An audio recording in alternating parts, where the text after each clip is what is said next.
This is the Olympic three-way combination bit. This bit has been around for a long time. Martha used to really ride in this a bunch, especially when you're training young horses. The thing that's unique about this bit is you can adjust the amount of leverage by where you place your reins. Being on the top ring would be the lightest, move to the middle or even to the end, giving you more control. And where that's beneficial in training, if you're trotting your horse, you may not need a lot of control or a lot of bit. So as you add speed, you can lower where your reins go, giving you a little more lift, a little more rate, and a little more bend.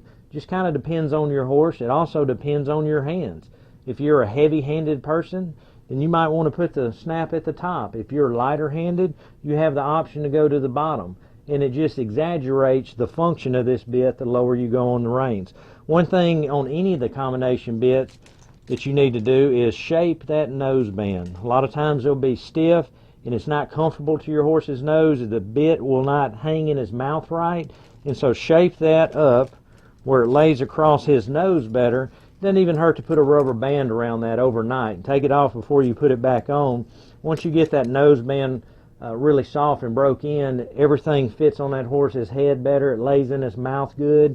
As a rule of thumb, on your gag bits, you want this bit picked up high enough in the mouth that you've got 1 to 2 wrinkles in the corners of his mouth.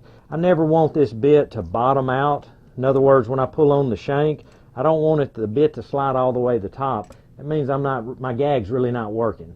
I want some leverage. And a lot of people will let a bit be too loose in the horse's mouth and it's not as responsive. They feel like they're having to pull harder. I'd rather be lighter on my hands and let that bit do what it's designed to do.